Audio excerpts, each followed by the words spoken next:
الصوت رعد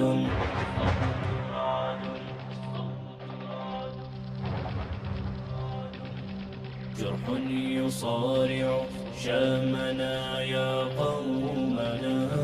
الصوت رعد والزفير صهيل. لله درك يا ابن شام إنك حقا لباسل والحروب دليل. جرح يصارع شامنا يا قومنا. الصوت رعد والزفير صهيل. لله درك يا ابن شام إنك حقا لباسل والحروب دليل. روح البطولة للطهارة حرة. أبشر بأحمد يا شهيد خليل. صبرا أيا حمصا ثباتك عزة درعا صمودا فالطغاة قليل. فيك الإباء أيا حماة سجية ادلب شموخك في السماء عليل. يا خائنا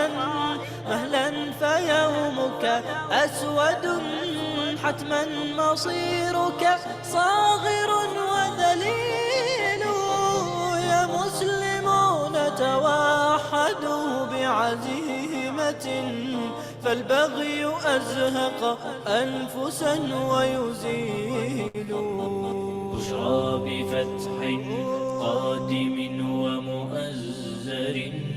نصر قريب والإله جليل.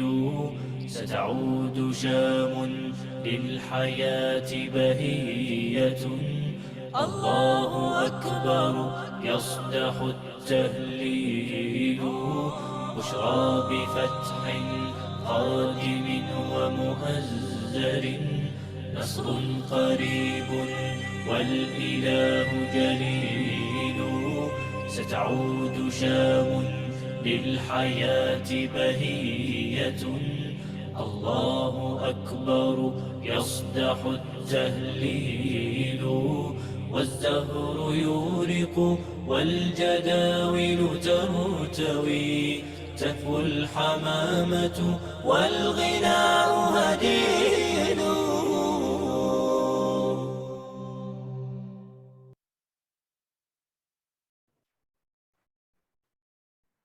أعوذ بالله من الشيطان الرجيم. بسم الله الرحمن الرحيم. رب اشرح لي صدري ويسر لي أمري واحلل عقدة من لساني يفقهوا قولي. رب زدني علما رب زدني علما رب زدني علما. السلام علیکم ورحمۃ اللہ وبرکاتہ. انشاءاللہ عزیز سامعات طالبات آپ تمام خیر و عافیت سے ہوں گی، اور آپ لوگ کا یہ آخری اشرا رمضان المبارک ہم سب کا شروع ہو چکا ہے اور طاق راتوں کا سلسلہ جاری ہے۔ اللہ رب العزت سے دعا ہے کہ اللہ رب العزت جو کچھ بھی ہمیں سیکھنے کی پڑھنے کی توفیق عطا فرمائیے، اس کو ہم ان طاق راتوں میں قرآن میں تدبر کرتے ہوئے قرآن کے صحیح معنی اور مفہوم کو سمجھنے والا بنائے اور اس پر عمل کرنے والا بنائے۔ اس کے ساتھ ہی کل کا پارہ جو تھا ہمارا سمیع اللہ پارہ تھا، جہاں پر ہم نے سورۃ المجادلہ سے پارہ شروع کیا اور خاندگی زندگی سے متعلق یعنی کہ طلاق زہار کا حکم کے بارے میں پڑھا، اور اس کے ساتھ ہی جو آپس میں مشاورت کی حدود ہوتی ہیں یا آداب مجلس سے متعلق، خاص طور پہ نبی کریم صلی اللہ علیہ وآلہ وسلم کی مجلس میں انسانوں کو صحابہ کو کس طرح سے رہنا چاہیے، ان کے توسط سے ہم نے یہ پڑھا۔ اس کے علاوہ ہم نے سورۃ الحشر کے مضامین کو دیکھا، جہاں پر جو ہے ایک پیشن گوئی کی گئی تھی جلا وطنی کی طرف، اور حضرت عمر رضی اللہ تعالیٰ عنہ کے دور میں یہ واقع بھی ہوئی تھی، خیبر سے جلا وطن کر کے ملک شام میں بھیجا گیا تھا، اور وہاں پر اس آیت میں، صورت میں ہمارے لیے سبق یہ تھا کہ اللہ رب العزت جب کچھ چھیننے پر آتے ہیں، کوئی اقتدار، کوئی چیزیں، تو انسان چاہے جتنا بھی طاقتور ہو، اس کی طاقت اس کو کوئی بھی کام نہیں آتی۔ اسی طرح سے ہم نے صورت الممتحنہ کے بارے میں پڑھا، جہاں پر نان مسلم خواتین سے متعلق احکامات پڑھے کہ جب وہ تمہارے درمیان آئے تو ان کا امتحان لے لیا کرو، اور ترک موالات کے لیے جو بھی ضروری ہدایات تھی اس کے اہم مضامین کو ہم نے صورت میں دیکھا۔ اسی طریقے سے ہم نے صورت الصف کے مضامین میں یہ بات دیکھی کہ صرف بندی سے متعلق دیکھا، اور یہاں پر اللہ رب العزت نے مسلمانوں کو یہ حکم دیا کہ بڑی بڑی قربانیاں دین کے لیے دینی پڑتی ہیں، تو یہاں پر ثابت قدمی کے ساتھ رہنے کی تلقین کی گئی، اور ساتھ میں یہ بتایا گیا کہ دنیا میں جو فتح اور کامرانی حاصل ہوتی ہے، تو اس کے ساتھ ہی جو سب سے بڑی انسانی کامیابی ہے وہ ہے اصل آخرت کی۔ اور اس کے ساتھ ہی ہم نے سورۃ الجمعہ جیسے مضامین پڑھے، جہاں پہ جمعۃ المبارک کی اہمیت، اس کے متعلق جو احکامات ہیں ان کو دیکھا۔ اس کے ساتھ ہی ہم نے سورۃ المنافقون دیکھی، اور منافقین کے بارے کے اندر ہم پہلے بھی پڑھتے ہوئے آ رہے ہیں، اور اس صورت کے اندر تفصیل سے ان کی عادات اور خصائص کو دیکھا جن کے ذریعے مسلمانوں کو کمزور کرتے تھے، اور آپ صلی اللہ علیہ وآلہ وسلم کے سامنے جب حاضر ہوتے تو قسمیں کھاتے تھے مسلمانوں نے جو ہے ثابت کرتے، اور مقصد ان کا یہی تھا کہ مسلمانوں کو جو فوائد حاصل ہوتے ہیں ان فوائد کا حصول۔ اس کے ساتھ ہی ہم نے سورۃ التغابن یعنی کہ قیامت کے دن کے بارے کے اندر یہ صورت تھی، اور یہ فیصلے کے دن کے بارے میں ہم نے پڑھا کہ اچھے و برے جو بھی نتائج ہیں اس کا انسان کو ضرور اس کا بدلہ ملے گا۔ ساتھ ہی سورۃ الطلاق میں ہم نے جو ہے پہلے بھی سورۃ النساء میں اس کے تفصیلی احکامات پڑھے تھے، اور سورۃ الطلاق کے اندر بھی جو عائلی زندگی سے متعلق مسئلے ہیں خواتین سے، ان کے بارے میں تفصیلی طور پر دیکھا۔ اور ساتھ ہی سورۃ التحریم کے اندر ہم نے یہ بات پڑھی کہ جو آپ صلی اللہ علیہ وآلہ وسلم نے ایک موقع کے اوپر شہد کا استعمال ترک کر دیا تھا، تو اس کی مناسبت سے صورت کے اندر واقعات، اشارات ہیں اور احکامات ہیں۔ خاص طور پہ یہ تعلیم دی گئی تھی کہ ایسی چیز جو حلال ہے لیکن عقیدہ جو ہے حلال یا مباح سمجھتے ہوئے اگر اس کو کوئی استعمال نہیں کرتا تو اس کے لیے کوئی مسئلہ نہیں ہے، لیکن آپ صلی اللہ علیہ وآلہ وسلم کے توسط سے لوگوں میں غلط فہمی ہو سکتی تھی کہ اللہ نے اس چیز کو حرام کیا ہے، تو اس کے بجائے تو یہ کوئی گناہ نہیں تھا کہ طبیعت اگر کسی چیز کو انسانی موافقت نہیں رکھتی، تو بس اس میں جو احکامات تھے، نصائص تھیں، وہ اسی طرف تھی، اور اس کا لب لبابہ خلاصہ یہی تھا کہ مسلمانوں کی ذمہ داری یہ ہے کہ وہ اپنے اہل و عیال کی سیرت اور کردار کو اسلامی سانچے میں ڈھالنے کی بھرپور کوشش کریں۔ تو یہ تھا ہمارے کل کے پارے کے خلاصہ اور اہم نکات۔ آج کا ہمارا پارہ ہے تبارک الذی، اور اس پارے کے اندر ہم سورہ ملک سے لے کر سورۃ المرسلات تک کے انشاءاللہ تمام مضامین کا احاطہ کریں گے۔ اس کے ساتھ ہی سورۃ الملک شروع ہو رہی ہے، اور اس کی نام وجہ تسمیہ یہی ہے کہ اس کے ابتدائی جملے سورت کی ابتدا ہو رہی ہے تبارک الذی بیدہ الملک، یعنی کہ بابرکت ہے وہ ذات جس کے ہاتھ میں بادشاہت ہے۔ زمانہ نزول کے اعتبار سے دیکھیں تو سورۃ الطور کے بعد نازل ہوئی ہے، اور مضامین کے اعتبار سے دیکھیں تو یہاں پر اللہ تعالیٰ کی جو ایک کائنات پر حکمرانی ہے، اس کی زبردست اخلاقی ہے، اس کی زبردست ایک قوت قدرت ہے، اس پر جو اللہ رب العزت کا غیر محدود علم ہے، اس میں صورت میں بیان کر کے ایمان اور عمل صالح کی دعوت اور تلقین کی گئی ہے، اور عمل بد کی جو ہے اس سے ڈرایا گیا ہے انسان کو، اور یہ بات سمجھائی گئی ہے کہ جب اللہ کسی بات کا فیصلہ کر دیتا ہے تو پھر دنیا کی کوئی بھی طاقت، کوئی ایسی چیز نہیں جو اللہ کے فیصلے کو بدل سکے۔ اور اس کے ساتھ ہی گزشتہ قوموں کے جو برے اعمال کے نتیجے میں ان کو عذاب الہی کی طرف جو ہے یہاں پر اشارہ کیا گیا ہے، تو یہ ہے اس صورت کے اہم مضامین۔ اس کے ساتھ ہی اس کا پہلا رکو شروع ہو رہا ہے، اور آیات آپ کے سامنے اس طریقے سے ہے، فرمایا جا رہا ہے تبارک الذی بیدہ الملک وہو علی کل شیء قدیر۔ فرمایا جا رہا ہے کہ بڑی شان ہے اس ذات کی جس کے ہاتھ میں ساری بادشاہی ہے، اور وہ ہر چیز پر پوری طریقے سے قادر ہے۔ اس رکوع کے اندر پہلے تو کائنات پر حکمرانی بتائی جا رہی ہے کہ وہ اللہ ہی کی ہے، اسی کو زیبا ہے، اور وہ ہر چیز پر قادر ہے، اس نے موت حیات پیدا کی ہے، اس نے آسمانوں کو ایسا بنایا ہے کہ دیکھنے میں اس میں کسی قسم کا کوئی جو ہے نقص معلوم کرنا بھی چاہے تو انسان کی نگاہ جو ہے تھک جاتی ہے، اس میں ستاروں کو بنایا، ساتھ ہی زندگی اور موت کا جو ہے فلسفہ چند لفظوں میں بتا دیا کہ جس ہستی نے زندگی پیدا کی ہے وہی اس کی مستحق ہے کہ زندگی کا مقصد متعین کرے، اور جس نے موت پیدا کی ہے وہ اس لیے نہیں ہے کہ انسان مر کر بس فنا ہو جائے، بلکہ مرنے کے بعد اپنی زندگی کا جو حساب کتاب ہے، جو اس نے دنیا میں اعمال کیے ہیں، وہ اس نے دینا ہے۔ اسی طریقے سے زندگی اور موت دراصل انسانی عملوں کی ایک آزمائش کے لیے ہوتی ہے۔ اور پھر یہاں پر بتایا جا رہا ہے کہ اللہ کو دن دیکھے ماننے اور اس سے ڈرنے والوں کی مغفرت کے لیے بڑے بڑے بشارتیں ہیں، اجر ہے۔ اور ساتھ ہی یہاں پر اللہ رب العزت کے عالم الغیب ہونے کو بتایا گیا کہ وہ انسان کی ایک ایک فطرت کو جانتا ہے، اس کے دل کے بھیدوں کو بہت اچھے سے جانتا ہے، اس لیے انسان جو ہے کہیں بھی کسی بھی وقت جو ہے بچ نہیں سکتا۔ اس کے ساتھ ہی اس صورت کا دوسرا رکو شروع ہو رہا ہے، اور آیات آپ کے سامنے اس طریقے سے ہے، فرمایا جا رہا ہے وَالَّذِي جَعَلَ لَكُمُ الْأَرْضَ ذَلُولًا فَامْشُوا فِي مَنَاكِبِهَا وَكُلُوا مِن رِّزْقِهِ وَإِلَيْهِ النُّشُورُ۔ فرمایا جا رہا ہے کہ وہی ہے جس نے تمہارے لیے زمین کو جو ہے رام کر دیا، لہٰذا تم اس پر جو ہے مونڈوں پر پھر چلو اور اس کا رزق کھاؤ، اور اسی کے پاس دوبارہ زندہ ہو کر جانا ہے۔ تو اس رکوع کے اندر دیکھا جائے یہ صورت جو ہے 30 آیات پر مشتمل ہے، اور یہاں پر اللہ رب العزت کی جو زمین میں آسمان میں جتنی بھی قدرتیں ہیں اللہ کی رحمت ہے اس کا مظہر ہے،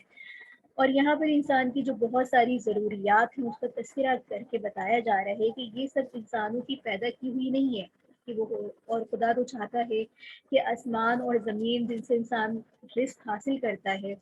اگر اللہ چاہے تو انسانوں کے لیے دردناک عذاب بن جائے، آسمان ٹوٹ پڑے، زمین میں زلزلے آ کر انسانوں کو قبر میں سلا دیں۔ تو یہ سب اللہ تعالیٰ کی قدرت ہے، اللہ تعالیٰ کا رحمت کا معاملہ ہے، لیکن یہاں پر وہی بات آتی ہے کہ انسان کا کوئی نہ کوئی تو مقصد حیات ہے جو اللہ رب العزت نے اس کو دنیا میں بھیجا، اور اللہ تعالیٰ نے یہ نعمتیں بنائی، یہ زمین بنائی، یہ آسمان بنائے، تو ان کا مقصد کیا ہے؟ تو ان تمام باتوں کے بعد پھر گزشتہ نافرمان قوموں کے عذاب کی طرف اشارہ کرتے ہوئے عبرت دلائی گئی ہے۔ اس کے بعد جو بھی کچھ ہے وہ اللہ کی قدرتوں کا ذکر ہے، پھر حشر نشر کا ذکر ہے، اور یہاں پر یہ بتایا کہ وہاں سب کو اکٹھا ہونا ہے۔ اور جو لوگ یہ پوچھتے ہیں کہ قیامت کب آئے گی، تو اس کا جواب یہ ہے کہ اس کا حقیقی علم تو اللہ رب العزت کے پاس ہے، لیکن قیامت ضرور آئے گی۔ تو یہاں یہ جو سوال کرنا تھا ہم متعدد دفعہ پڑھتے ہوئے آ رہے ہیں کہ ان کا بطور استہزاء تھا، یعنی کہ ایسا نہیں تھا کوئی قیامت کی تیاری کر لی تھی، آخرت کے لیے انہوں نے بڑے نیک اعمال کر رکھے تھے، بلکہ یہ بطور ایک مذاق کے پوچھتے تھے قیامت کب آئے گی، جس سے ڈرایا جا رہا ہے اگر تم سچے ہو اور ہم جھوٹے تو اللہ کا عذاب کیوں نہیں آتا ہمارے اوپر۔ تو یہاں پر اللہ رب العزت نے بتا دیا ان تمام باتوں کے بعد کہ اللہ کا عذاب ضرور آئے گا، اور جو سزا جزا کے معاملے ہیں وہ ان کے اوپر ضرور پورے ہوں گے۔ اسی کے ساتھ ہی آگے سورۃ القلم شروع ہو رہی ہے، اور سورۃ القلم کی وجہ تسمیم یہی ہے کہ سورۃ کی ابتدا کے اندر جو ہے نون والقلم آیا ہے، اس کی مناسبت سے یہاں پر یہ نام ہے۔ زمانے نزول کے اعتبار سے دیکھیں تو نبوت کی ابتدائی زمانے میں یہ صورت نازل ہوئی ہے، اور مضامین کے اعتبار سے دیکھیں تو اس صورت کے اندر مندرجہ ذیل مضامین ہمیں بیان جو ہے ملتے ہیں، جیسے کہ رسالت محمدیہ صلی اللہ علیہ وآلہ وسلم کی صداقت اور عصمت کا بیان، آپ صلی اللہ علیہ وآلہ وسلم اور آپ کی رسالت پر جو مخالفین کے شک و شبہات کے اعتراضات تھے ان کے جوابات دیے گئے ہیں، اخلاق اور کردار کے لحاظ سے بڑے جو برے اور سست لوگ ہیں ان سے کنارہ کشی کی تعلیم دی گئی ہے، ساتھ ہی زندگی کی ہر حرکت پر اللہ کو یاد رکھنے کی تعلیم دی گئی ہے، اور یہ بات ذہن نشین کرانے کے لیے، عبرت حاصل کرنے کے لیے یہاں پر واقعہ بیان کیا گیا ہے۔ اس کے ساتھ ہی تقویٰ اور صراط مستقیم پر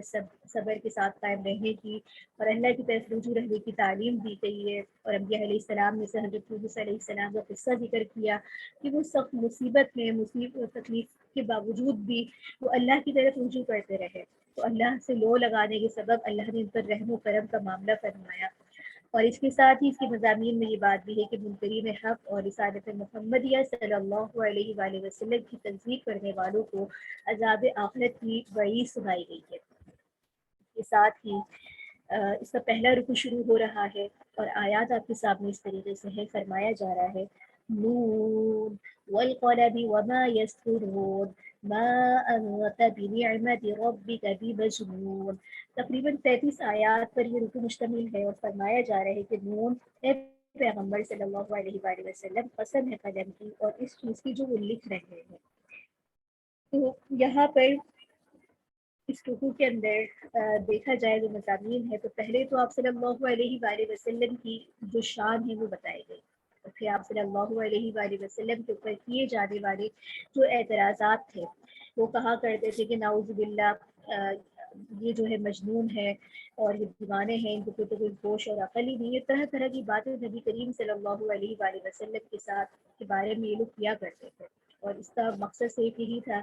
کہ کلام الہی سے منہ موڑنا۔ اور پھر بات بات پر جو ہے یہ قسمیں کھانے والوں میں سے تھے، چغل خور تھے، نیکی سے روکنے والے تھے، بد خلق تھے، شریر لوگوں سے یہاں پر جو ہے کنارے کشی کرنے کی تعلیم دی گئی ہے۔ تو یہ بد اخلاقیاں بتائی جا رہی ہیں اور ساتھ ساتھ ان کے بارے میں حکم دیا جا رہا ہے کہ ایسے لوگوں سے کنارہ کشی اختیار کی جائے۔ اس کے ساتھ ہی اس رکوع کے اندر ذکر الہی کی تعلیم دیتے ہوئے ایک واقعے کا ذکر ہے کہ ایک جو ہے نہایت ہی اچھا باغ تھا، اور اس کے مالکوں نے کہا کہ کل اس کا جو ہے پھل توڑیں گے، اور وہ انشاءاللہ کہنا جو ہے بھول گئے۔ تو خدا نے اس بھول کے نتیجے میں یہ کیا کہ صبح کو جب وہ لوگ پہنچے تو وہاں ان کا باغ جو ہے بالکل اجڑا ہوا ایک چٹیل میدان تھا۔ تو پہلے تو سمجھا کہ ہم راستہ بھول گئے ہیں، پھر انہیں اپنی غلطی کا احساس ہوا تو اعتراف کرنا پڑا کہ ان کے اوپر یہ جو عذاب آیا ہے یہ اس وجہ سے آیا ہے کہ انہوں نے جو ہے اللہ تعالیٰ کی نعمتوں کو فراموش کر دیا تھا۔ تو یہ بات ہمارے لیے سبق ہے کہ اللہ تعالیٰ کی نعمتوں پر شکر ادا کرتے رہنا چاہیے، اور ہر وقت ناشکری کے جو کلمات ہوتے ہیں ان سے بچتے رہنا چاہیے۔ اور ہم نے یہ بات پہلے بھی پڑھی ہے کہ سابقہ اقوام میں سے بہت سارے ایسے لوگ تھے جن پر ان کی ناشکری کے سبب ہی عذاب آیا، جیسے کہ بنی اسرائیل کے بارے میں ہم پڑھتے ہوئے آ رہے ہیں کہ اللہ رب العزت نے انہیں بے پناہ نعمتیں دی۔ اسی طریقے سے قوم مدین کے بارے میں ہم نے پڑھا کہ اللہ رب العزت نے بڑے اچھے ان کو باغات دیے، لیکن ان کے بھی عذاب کے بارے میں جتنا کچھ پڑھتے ہیں وہ یہی بات ہے کہ یہ بڑی ناشکری قومیں تھیں اور اللہ تعالیٰ کی نعمتوں کو اللہ ہی کے خلاف استعمال کرنے والے بن جائے۔ اس کے ساتھ ہی یہاں پر یہ دعوت دی جا رہی ہے کہ اللہ رب العزت کی آیات پر تفکر کرنے سے اور سابقہ اقوام کے جو احوال بیان کیے جا رہے ہیں یہ انسان کے لیے ایک دعوت ہے، اور اسے سیکھنے کے لیے یہ ہے کہ انسان کو ہر وقت ہر حال میں اللہ کا شکر ادا کرتے رہنا چاہیے۔ اس کے ساتھ ہی آگے اس صورت کا دوسرا رکوع شروع ہو رہا ہے، اور دوسرے رکوع کی آیات آپ کے سامنے اس طریقے سے ہیں۔ اس رکوع کے اندر متقین کے بارے میں فرمایا جا رہا ہے کہ ان للمتقین عند ربهم جنات النعیم۔ تو یہاں پر اس پورے رکوع کے اندر دیکھا جائے تو اللہ رب العزت نے جو متقین لوگوں کا ٹھکانہ بنایا ہے یعنی کہ جنت، اس کے بارے میں ہے، اور ساتھ میں یہاں پر یہ بتایا جا رہا ہے کہ جو مسلم ہے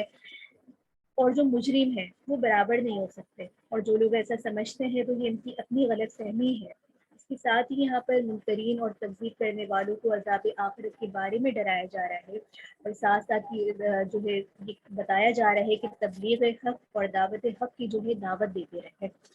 اور اس کا ہمیں یہ بھی بتایا جا رہا ہے کہ مشکلات تو آئیں گی لیکن ثابت قدم رہنا ہے۔ اور اس بات کی تلقین کرتے ہوئے فرمایا کہ حضرت یونس علیہ السلام کا قصہ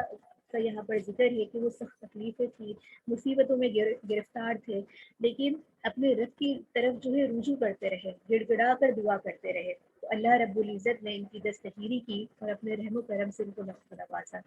تو یہ نسبات کے بعد نبی کریم صلی اللہ علیہ وآلہ وسلم کو صبر کی تلقین کی جا رہی ہے ان کے توسط سے، کہ جو کفار مکہ آپ کے بارے میں غلط باتیں کرتے ہیں ان کی باتوں کے اوپر صبر کریں۔ تو یہ بات ہم نے پہلے بھی پڑھی، کل کے مضامین میں بھی پڑھی تھی کہ مکی دور میں جو صورتیں نازل ہوتی تھی فتح مکہ سے قبل، ہجرت سے پہلے، تو ان میں مسلمانوں کو کفار کی طرف سے جو ایذا پہنچتی تھی ان کے صبر کی تلقین ملتی ہے، لیکن بعد میں جب ہجرت کر لی تو مسلمانوں کو ان کے لیے حکم دیا گیا کہ اب جہاد کرو، ان کے ساتھ قتال کرو تاکہ مسلمان جو ہے غالب آ جائیں، اور ان کی ہیبت، ان کا ایک روب جو ہے مسلمانوں کا کفار کے دلوں کے اندر بیٹھ جائے۔ اس کے ساتھ ہی یہاں پر قرآن حکیم جو ہے حقائق کی یاد دہانی کروا رہا ہے، سابقہ اقوام کے احوال بتا رہا ہے، جھٹلانے والوں کو برا انجام بتا رہا ہے، تو یہ حقائق ہیں، اور ان حقائق کی یاد دہانی بار بار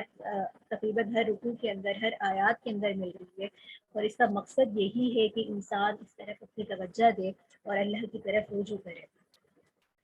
اس کے ساتھ ہی آگے سورۃ الحاق شروع ہو رہی ہے، اور اس کی وجہ تسمیہ یہی ہے کہ سورۃ کا ابتدا جو ہے الحاق سے ہوا ہے، اور اس سے مراد جو ہے قیامت ہے۔ زمانے نزول کے اعتبار سے دیکھیں تو نبوت کی ابتدائی زمانے کے اندر یہ صورت نازل ہوئی ہے، جبکہ اگر ہم مضامین کے اعتبار سے دیکھیں تو اس صورت میں یہ تعلیم دی گئی ہے کہ برے اعمال اور اللہ سے قطع تعلق رکھنے کے جو نتائج ہیں وہ کسی صورت ان سے جو ہے ٹل نہیں سکتے، اور جس کا نتیجہ دنیا میں بھی بصورت عذاب ظاہر ہوتا ہے، جیسے کہ قوم سمود، قوم عاد، قوم فرعون کے ہم نے معاملات کو دیکھا، اور آخرت میں اس کا کھلا انکشاف ہوگا کہ وہ تمام مخفی قوتیں اور مخفی نتائج ظاہر ہو جائیں گے۔ اور اس کے ساتھ یہاں پر یہ بات ہے کہ قیامت اور اس کی ہولناکیوں کا بیان ہے کہ قیامت کے دن کی رسوائیاں کن لوگوں کے حق میں ہوں گی، کن لوگوں کو ہوگی، کیسے ہوں گی، اور کن لوگوں کو اللہ تعالیٰ اس سے محفوظ و معمون فرمائے گا۔ یہ ہے اس صورت کا ایک بیک گراؤنڈ، ایک خلاصہ۔ اس کے ساتھ ہی آگے ہم چلتے ہیں اس سے پہلے رکوع کی طرف۔ آیات آپ کے سامنے اس طریقے سے ہیں، فرمایا جا رہا ہے الحاقۃ ما الحاقۃ وما ادراک ما الحاقۃ۔ فرمایا جا رہا ہے وہ حقیقت جو ہو کر رہے گی۔ کیا ہے وہ حقیقت جو ہو کر رہے گی؟ اور تمہیں نہیں معلوم کہ وہ حقیقت کیا ہے جو ہو کر رہے گی؟ تو اس میں جو حقیقت ہے اس سے مراد قیامت ہے۔ تو عربی محاورے کے مطابق یہ انتہائی ایک پرزور تعبیر ہے جو کسی واقعے کی خوفناک پہلو کو ظاہر کرنے کے لیے بڑی ہی نہایت بلیغ انداز میں بیان کی گئی ہے۔ تو اس سے اس واقعے کی یا اس کے ہونے کی طرف ایک دلیل ملتی ہے۔ اس کے ساتھ ہی اگر ہم اس صورت کے مضامین میں دیکھیں تو اس صورت کے اندر قیامت کی اصل ہولناکیوں کے بیان کرنے سے پہلے دنیا ہی میں قیامت کا جو نمونے ہیں اس کو بتایا گیا، جیسے کہ قوم عاد کا تذکرہ ہے، قوم سمود کا تذکرہ ہے۔ تو انہوں نے قیامت کی تکذیب کی، تو نتیجہ کیا ہوا ان کا کہ سمود کو تو ایک دل دہلانے والی کڑک کے ساتھ جو ہے ہلاک کر دی گئے، اور قوم عاد کا انجام ہم نے پڑھا تھا کہ آندھی آئی جو راتوں رات ان کو جو ہے ان کے اوپر مسلط کر دی گئی تھی، 7 راتیں اور 8 دن تباہی مچاتی رہیں، اور قوم عاد کے سرکشوں میں سے ایک فرد بھی باقی نہیں رہا۔ اس کے ساتھ ہی درختوں کی کھوکھلی جڑوں کی طرح یہ سب جو ہے اوندھے منہ زمین کے اوپر مرے پڑے تھے۔ اس کے ساتھ ہی یہاں پر فرعون کا ذکر ہے، اور اس کے بعد یہ بتایا جا رہا ہے کہ قیامت کے وقت کیا ہے۔ تو زمین اور پہاڑ ٹکڑے کر دیے جائیں گے، آسمان پھٹ جائے گا، فرشتے عرش الہی کو اٹھائے ہوئے ہوں گے، سارے انسان عدالت الہی کے سامنے کھڑے ہوں گے۔ اس کا کوئی راز اللہ سے کسی کا پوشیدہ نہیں ہوگا، سب کے نام اعمال ان کے ہاتھ میں دیا جائے گا۔ جن کے نام اعمال انہیں دائیں ہاتھ میں ملے گا وہ خوشی خوشی لہرائے گا، اور وہ لوگوں سے کہے گا پڑھ لو، مجھے یقین تھا کہ میں حساب کتاب کے لیے اپنے رب سے ملوں گا اور رضا الہی کے سائے میں آرام و آرائش سے رہوں گا۔ اور جس کا نام اعمال اسے بائیں ہاتھ میں ملے گا تو وہ کہے گا کاش یہ مجھے نہ ملتا، اور وہ حسرت کرے گا کہ میرا مال تو میرے کچھ کام ہی نہیں آیا، میری ساری لفافیاں جو ہیں وہ بیکار کر دی گئی۔ پھر وہ جہنم کے حوالے کر دیا جائے گا، اور ساتھ میں یہاں یہ بتایا جا رہا ہے کہ جہنم کے ایسے لوگوں کا یہ حال کیوں ہوگا؟ اس لیے کہ وہ اللہ پر ایمان نہیں لاتے تھے، محتاج اور مسکینوں کی مدد نہیں کرتے تھے۔ تو یہاں پر یہ نقشہ کھینچنے کے بعد جو نیک حسین لوگ ہیں ان کا انجام بتایا جا رہا ہے، روز قیامت پہ مجرموں کو چیخ پکار کا تذکرہ ہے، اور برے انسانوں کا برا انجام کا ذکر ہمیں اس رکوع کے اندر ملتا ہے۔ اس کے ساتھ ہی آگے دوسرا رکوع شروع ہو رہا ہے، اور دوسرے رکوع کی آیات آپ کے سامنے اس طریقے سے ہے۔ اس رکوع کے اندر دیکھا جائے تو قرآن کریم کی عظمت، قرآن کریم کے حق ہونے کا اعلان ہے، اور فرمایا جا رہا ہے کہ یہ کسی شاعر کا کلام نہیں ہے، خدا کا کلام ہے جو خدا کے فرشتوں کے ذریعے ہی نازل ہوا ہے۔ اس کے ساتھ ہی متقین کے لیے نصیحت ہے کہ جھٹلانے والے حسرت کریں گے کہ کاش انہیں نہ جھٹلایا جاتا، کیونکہ جنت جو ہے آزمائشوں کے اندر گھری ہوئی ہے، تو لہٰذا ان کو تسلی دی جا رہی ہے، نصیحت کی جا رہی ہے کہ ابھی تو تم دنیا میں جتنا صبر کر رہے ہو، جتنی مشکلات برداشت کر رہے ہو، اس کا تمہیں صلہ ملے گا۔ یہاں پر قرآن کریم کی جو نصیحت ہے وہ ایک یقینی حق ہے۔ اس کے ساتھ ہی آگے سورۃ المعارج شروع ہو رہی ہے، اور سورت کی ابتدا کی آیت کے اندر یہ لفظ آیا ہے، تو اسی لفظ سے یہ سورت کا نام ماخوذ ہے۔ معارج عربی زبان میں سیڑھیوں کو اور درجات کو کہا جاتا ہے۔ زمانے نزول کے اعتبار سے دیکھیں تو سورہ حاقہ کے بعد نازل ہوئی ہے، اور مضامین کے اعتبار سے دیکھیں تو خدا کی اس میں بتایا جا رہا ہے کہ خدا کی تدبیر اور انتظام کے جو اتار چڑھاؤ کے بے شمار درجات ہیں، تو ان کو بتایا جا رہا ہے کہ فرشتے جو ہے اپنی ذمہ داریوں سے ایک دن بھی فارغ جو ہے وہ نہیں ہوتے، اور اللہ مسلسل اپنی ذمہ داریوں میں لگے ہوئے ہیں۔ اور یہاں پر یہ حقائق بتائے جا رہے ہیں کہ قیامت جب آئے گی تو کائنات کی کیا کیفیت ہوگی، ان مجرموں کا کیا حال ہوگا، قیامت کے دن جو نامرادوں سے بچنے کے لیے کون سے اوصاف مطلوب ہیں، اور نیز ان میں ان اوصاف کو اختیار کرنے سے جو ہے مومنین تزکیہ نفس کرتے ہیں، درجات ان کے بلند ہوتے ہیں، ان مرتبوں تک پہنچتے ہیں۔ اور ساتھ ہی یہاں پر آپ صلی اللہ علیہ وآلہ وسلم کی مجلس سے استفادے کے لیے خلوص اور صحت نیت کو شرط قرار دیتے ہوئے بتایا گیا ہے کہ منافقت اور نامرادی کی جو وجہ ہے وہ ان کے دل کا نفاق ہی ہے، کیونکہ ان میں نہ خلوص ہوتا ہے نہ ان کی نیت صحیح ہوتی ہے۔ اس کے ساتھ ہی اس صورت کا پہلا رکوع شروع ہو رہا ہے، اور آیات آپ کے سامنے اس طریقے سے ہے، فرمایا جا رہا ہے سأل سائل بعذاب واقع، ایک مانگنے والے نے وہ عذاب مانگا جو کافروں پر آنے والا ہے۔ تو یہاں پر یہ کافروں کی طرف اشارہ ہے کہ وہ مذاق اڑایا کرتے تھے کہ آسمان جو ہے، قرآن جو ہے برحق ہے، اسلام برحق ہے، تو ہم پر آسمان سے پتھر برسائے یا کوئی اور دردناک عذاب لے کر آئے۔ تو بعض روایت میں معلوم ہوتا ہے کہ یہ شخص جس کے بارے میں ہے تو اس کا نام نضر بن حارث تھا۔ تو اس کا اصل مقصد جو تھا یہی تھا کہ عذاب کے بارے میں وہ مذاق کرتا تھا۔ تو اس صورت کے اندر ان لوگوں کا ذکر ہے جو عذاب کے بارے میں کہتے ہیں کہ وہ کیوں نہیں آتا جس کی دھمکی دی جا رہی ہے۔ تو یہ کہا گیا کہ اے رسول اللہ صلی اللہ علیہ وآلہ وسلم صبر کیجیے، ایسا کہنے والے قیامت کو بعض از قیاس سمجھتے ہیں، لیکن وہ آ ہی جائے گی۔ تو آسمان تانبے کی طرح ہو جائے گا، پہاڑ دھنی بالکل روئی کی طرح ہو جائیں گے، اور مجرم اس دن تمنا کریں گے کاش میں اپنی اولاد، اپنی بیوی اور اپنے بھائی اور اپنے رشتہ داروں، اپنا تمام جتنا بھی مال و متاع ہے یہ فدیہ دے کر میں اس عذاب سے چھٹکارا حاصل کرتا۔ اور پھر انسان کی ذہنیت بتائی گئی ہے کہ جب کسی نقصان میں پڑتا ہے تو بےتاب ہو جاتا ہے، اور جب آرائش حاصل ہوتی ہے تو بخیل ہو جاتا ہے، مگر اس ذہنیت سے وہ مومنین بری ہے جو نماز کو پابندی کے ساتھ ادا کرتے ہیں، جو اپنے مال دولت میں سائل اور محروم کا حق سمجھ کر قیامت کے خوف سے صدقہ خیرات کرتے ہیں اور بدکاری سے دور رہتے ہیں، جو اپنے عہد کا پاس رکھتے ہیں اور امانت کا خیانت نہیں کرتے، اور ان کی حق کی شہادت کی جو ذمہ داری ہے وہ اس کو پورا کرتے ہیں۔ تو یہ وہ اوصاف بتائے گئے جن کو اختیار کر کے انسان تزکیہ نفس کر سکتا ہے، اور اس کے ساتھ ہی وہ اللہ کا قرب حاصل کر سکتا ہے۔ یہ تھے اللہ تعالیٰ کی نگاہ میں پسندیدہ اور ناپسندیدہ کردار۔ اس کے ساتھ ہی دوسرا رکوع شروع ہو رہا ہے، اور آیات آپ کے سامنے اس طریقے سے ہے، فرمایا جا رہا ہے اس رکوع کے اندر کہ رسول اللہ صلی اللہ علیہ وآلہ وسلم کے پاس داہنے اور بائیں حلقے کر کے بیٹھنے والے وہ لوگ جن کے دلوں میں کفر چھپا ہوا ہے، انہیں کیا ہو گیا ہے کہ وہ اس امید میں ہے کہ ایک کافرانہ ذہنیت کے باوجود وہ جنت کے حقدار بن جائیں گے۔ پھر قیامت میں ان کے ساتھ جو ہے ان کی ذلت نامرادی کا جو برتاؤ ہوگا اس کا ایک نقشہ کھینچا گیا ہے، اور اس کے ساتھ یہ بتایا جا رہا ہے کہ ایسا ہوگا، وہ جزا اور سزا کا دن ہوگا جس کا تم سے وعدہ کیا جا رہا ہے، جس کو تم جھٹلا رہے ہو۔ یہ منافقین سمجھتے تھے کہ ہم اس طرح کا لبادہ اوڑھ کے نبی کریم صلی اللہ علیہ وآلہ وسلم اور مسلمانوں سے جو ان کے فوائد ہیں یا ان کی ہمدردیاں حاصل کر لیں گے، تو اللہ رب العزت نے قرآن کریم میں جا بجا ان کے حقائق کو بیان کیا، اور یہ بتایا کہ نبی کریم صلی اللہ علیہ وآلہ وسلم کے جو دشمن ہیں وہ ذلیل و رسوا ہو کر ہی رہیں گے۔ اس کے ساتھ ہی آگے سورہ نوح شروع ہو رہی ہے، اور ابتدا میں اس صورت میں چونکہ لفظ آیا ہے کہ ہم نے نوح علیہ السلام کو اپنی قوم کی طرف بھیجا، اس واقعے کی طرف اشارہ ہے۔ زمانے نزول کے اعتبار سے دیکھیں تو سورہ نحل کے بعد نازل ہوئی ہے، اور مضامین کے اعتبار سے دیکھیں تو پوری صورت کے اندر حضرت نوح علیہ السلام کی تبلیغ حق اور منکرین کا جو انکار تھا، ان کی سرکشی تھی، اس کا تفصیلی تذکرہ ہے۔ اور ان سب کا بتانے کا مقصد کیا ہے کہ رسول اللہ صلی اللہ علیہ وآلہ وسلم کی ذمہ داری دعوت حق پہنچانا ہے، کسی بھی شخص کو زبردستی راہ حق پر لگانا نہیں۔ اسی کے ساتھ یہ بات بھی ملتی ہے کہ داعی حق کا فریضہ تبلیغ کی ادائیگی ساری زندگی جو ہے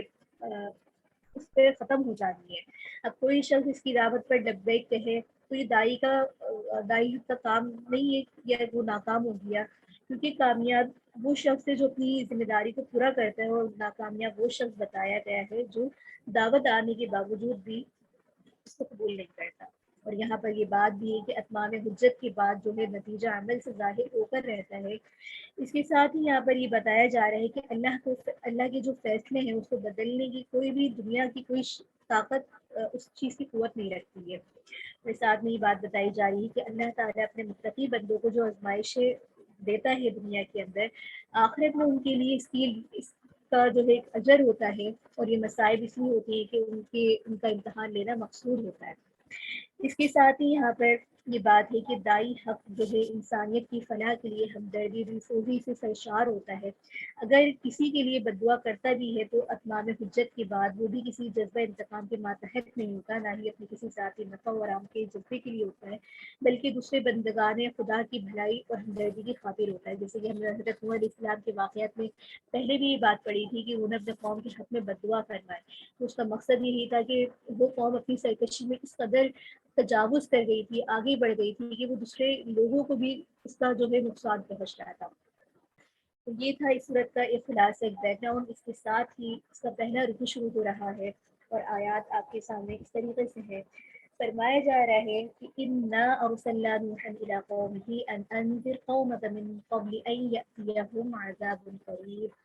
تو یہاں پر اس رکوع میں فرمایا جا رہا ہے کہ ہم نے نوح علیہ السلام کو ان کی قوم کے پاس بھیجا کہ وہ اپنی قوم کو خبردار کرو قبل اس کے کہ ان پر کوئی دردناک عذاب آ جائے۔ تو اس رکوع کے اندر بتایا جا رہا ہے، بلکہ اس پوری صورت کے اندر اجمالی طور پہ پورا یہی حضرت نوح علیہ السلام کی دعوت کا ہی واقعہ ہے کہ حضرت نوح علیہ السلام کی جو دعوت تبلیغ ہے اور منکرین کا جو انکار اور سرکشی کا نتیجہ ہے اس کی تفصیل ہے۔ اور یہ بات ہم نے پہلے بھی پڑھی ہے کہ اللہ رب العزت نے جو ہے حضرت نوح علیہ السلام کو جو قوم تقریباً 950 سال تک ان کو دعوت و تبلیغ کی ذمہ داری دی، مسلسل اللہ کی طرف بلاتے رہے اور مخالفین کا رد عمل کیا تھا کہ جھٹلاتے رہے، نبی کا استہزاء کرتے رہے۔ تو ان کے بارے میں یہ آتا ہے کہ کس طریقے سے ایک جلیل القدر رسول یعنی کہ حضرت نوح علیہ السلام کی قوم ان کی تکذیب کرتی رہی، ان کی دعوت کو جھٹلاتی رہی، خدا کی عبادت اور اللہ کے احکامات پر عمل کی جو ہے نصیحت کی جا رہی تھی، لیکن قوم نے جو ہے اپنے کانوں کے اندر انگلیاں ٹھوس رکھی تھیں۔ اس کے ساتھ ہی یہاں پر حضرت نوح علیہ السلام کو وہ لوگ جو ہے طرح طریقے سے ستاتے رہتے تھے، ان کی آوازیں ان کے اوپر کسا کرتے تھے، ان کا مذاق اڑایا کرتے تھے، ان کو ملک بدل کرنے کی دھمکیاں دیا کرتے تھے۔ تو آخر کار 950 سال کے بعد متواتر دعوت دینے کے بعد معدود چند افراد جو ہے ان کی پوری قوم میں سے جو ہے حضرت نوح علیہ السلام کے ساتھ ہوئے، پوری قوم کے ساتھ جو ہے شدید مزاحمت ترک نہ کی اور انکار سرکشی کی اسٹار پر اس حد تک آگے بڑھ گئے کہ حضرت نوح علیہ السلام نے پھر ان کے لیے بددعا کی، شدید طوفان آیا اور سارے کافر اور جتنے بھی بت پرست تھے وہ نیست و نابود ہو گئے۔ تو یہ ان کے بارے کے اندر ہے۔ اس کے ساتھ ہی قوم نوح پر جو ہے عذاب کا یہاں پر تذکرہ ہے۔ اس کے ساتھ ہی اللہ رب العزت نے مومنین کے لیے ان کی ایک دلی ایک جو دکھ تھا، ایک صدمہ تھا اتنی مسلسل دعوت کے بعد، تو اللہ رب العزت نے یہاں دعا بھی فرمائی کہ رب اغفر لی ولوالدی ولمن دخل بیتی مؤمنا وللمؤمنین والمؤمنات۔ تو یہاں پر یہ ایمان کی قید لگائی گئی ہے اس صورت کے اندر، جیسے کہ ہم نے پہلے بھی پڑھا کہ حضرت نوح علیہ السلام کا جو ہے اہل و عیال میں سے ان کی ایک اولاد ایمان لے کر نہیں آئی تھی۔ تو یہاں پر یہ تمام واقعات ہیں، اور اس تمام واقعے کا خلاصہ یہی ہے کہ اصل چیز اللہ رب العزت کے ساتھ جو ہے وہ ہے ایمان۔ ایمان بڑی دولت ہے، اہل و عیال یا کوئی بھی نسبت کچھ کام کی نہیں ہے۔ کسی نبی سے تعلق ہونا، کسی نبی کے رشتہ دار ہونا، یہ انسان کو کسی طرح سے بھی عذاب سے نہیں بچا سکتا۔ اس کے ساتھ ہی سورۃ الجن شروع ہو رہی ہے، اور سورۃ الجن کی وجہ تسمیہ یہی ہے کہ اس کی ابتدا میں جو ہے آیت ہے کہ قل اوحی الی انہ استمع نفر من الجن، اس لفظ سے ماخوذ ہے۔ زمانہ نزول کے اعتبار سے دیکھیں تو سورۃ الاعراف کے بعد نازل ہوئی ہے، جبکہ مضامین میں یہ بات سمجھائی گئی ہے کہ اہل مکہ رسالت محمدیہ صلی اللہ علیہ وآلہ وسلم جیسی عظیم رحمت اور رحمت کی قدر نہیں کر رہے، شک و شبہات اور ایذاؤں کا برتاؤ کر رہے ہیں، حالانکہ نبی کریم صلی اللہ علیہ وآلہ وسلم جو ہے رسول ہیں، انہی میں سے ہے، بشر ہیں، انسانی نوع کے فرد ہیں۔ اس کے برخلاف وہ مخلوق انسانی جو ہے یہ لوگ ان کی تکذیب کر رہے ہیں، ان کے اخلاقات کو جانتے ہوئے بھی ان پہ ایمان لے کر نہیں آ رہے۔ انہیں چاہیے تھا کہ قرآن سے فائدہ اٹھاتے، لیکن انہوں نے جو ہے قرآن کی تکذیب کرتے ہوئے جو ہے اس کو اپنا ایک مشن بنا لیا۔ اس کے ساتھ ہی بتایا جا رہا ہے کہ مسجدیں جو ہیں اللہ کی عبادت کے لیے ہوتی ہیں، نہ کہ ان کو بتوں کا مسکن بنا کر نجس کرنے کے لیے۔ اور یہاں پر یہ بات بتائی جا رہی ہے کہ خانہ کعبہ میں اس وقت جو ہے سینکڑوں بت رکھے ہوئے تھے، تو وہ لوگ اس کو بڑے اس کے بانی تھے۔ حضرت ابراہیم علیہ السلام کا ویسے تو اپنے پیروکار کہتے تھے، لیکن ان کے برخلاف اپنے کاموں کو انہوں نے کر رکھا تھا۔ اس کے ساتھ ہی یہاں پر بھی داعی حق کا فریضہ تبلیغ کی دعوت دیتے ہوئے فرمایا جا رہا ہے کہ اب انسان کا اپنا کام یہ ہے کہ وہ اپنی ذمہ داری پوری کرے. اب کوئی اس کی دعوت کو قبول کرے نہ کرے، یہ ہر انسان کے اپنے اوپر ہے. اس کے ساتھ ہی یہاں پر یہ بتایا جا رہا ہے اس کے مضامین میں کہ انسان کی کوئی حرکت، کوئی عمل، کوئی جگہ ایسی نہیں ہے جہاں پر اس کی کوئی حرکت بھی اللہ کی نظروں سے پوشیدہ ہو. اللہ تو عالم الغیب ہے، اس کی ہر حرکت سے خوب اچھی طریقے سے واقف ہے. تو یہ اس کے مضامین ہے. اس کے ساتھ ہی اس کا پہلا رکوع شروع ہو رہا ہے. یہاں پر اس رکوع کے اندر بتایا جا رہا ہے کہ جنوں کی ایک جماعت نے قرآن کو سنا، کہنے لگے عجیب کلام ہے جو نیک راہ دکھاتا ہے. اور پھر وہ جماعت اس قرآن پر ایمان لے کر آئی، شرک سے توبہ کی اور کہا کہ انسانوں کی طرح جنوں کا بھی خیال تھا کہ اللہ کسی کو پیغمبر بنا کر نہ بھیجے گا. تو یہاں پر یہ بتایا جا رہا ہے. اس کے ساتھ ہی مساجد کی حرمت کے بارے میں ہے کہ مساجد جو ہے وہ اللہ کی عبادت کی جگہ ہے، یہاں شرک کرنا بڑا گناہ ہے. اس سے مراد ہم نے پہلے اس کے مضامین میں پڑھا کہ خانہ کعبہ ہے جو مشرکین نے بت رکھے ہوئے تھے اور اس کے احترام کو مسلسل ٹھیس پہنچا رہے تھے. اس کے ساتھ ہی آگے دوسرا رکوع شروع ہو رہا ہے اور دوسرے رکوع کی آیات آپ کے سامنے اس طریقے سے ہے.